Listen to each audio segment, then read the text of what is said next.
Bon dia a tothom. Benvinguts a les terceres jornades de dinamització lingüística.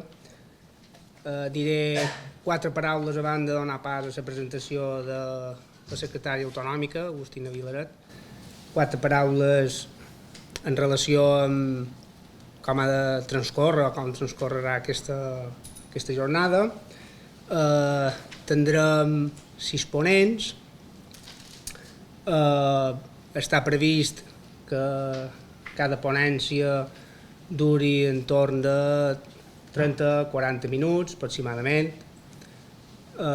Després de cada una de les ponències s'obrirà una mica de temps de debat. De tota manera, en el final de la jornada hi haurà pròpiament el debat general, no?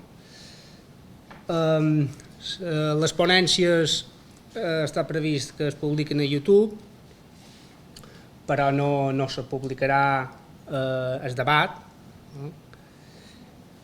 I després, tan aviat com puguem, tindrem preparats els certificats com a conseqüència de l'assistència a aquestes jornades. I res més, dono pas ja a la secretària autonòmica. Molt bon dia a tothom. Gràcies per ser aquí, tant a vosaltres que assistireu a les jornades com als diferents ponents que han vingut, i també agrair la feina feta de la directora general de Política Lingüística i tot el seu equip perquè fossin possibles aquestes jornades.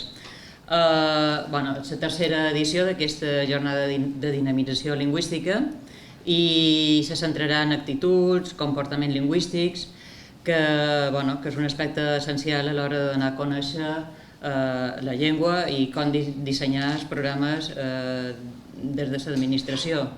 És a dir, com duim en els carrers la normalització lingüística, com ens relacionem amb la llengua catalana, com passam de la teoria a la pràctica tan difícil a vegades.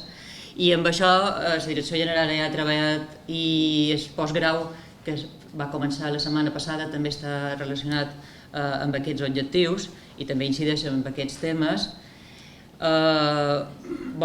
Crec que me toca dir que és molt important promoure des del govern la formació de persones que treballen en l'àmbit de l'administració pública, ja sigui com a tècnic dinamitzadors, assessors lingüístics. Tenim una funció i una feina a fer. Necessitem i preveiem que necessitarem gent formada en la dinamització lingüística i espais com aquest o com el postgrau són, per tant, imprescindibles per a aquesta projecció.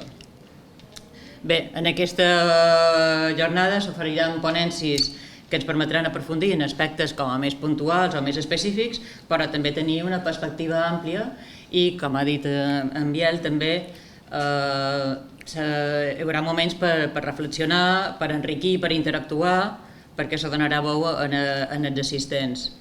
S'han convidat especialistes d'arreu dels països catalans que ens referiran a aquestes sessions temàtiques, però també poden fer una valoració entre tots i poden parlar entre tots. Per tant, sense més preàmbuls, moltes gràcies novament per ser aquí i esperem i desitgem que sigui realment profitosa aquesta jornada. Gràcies. Gràcies.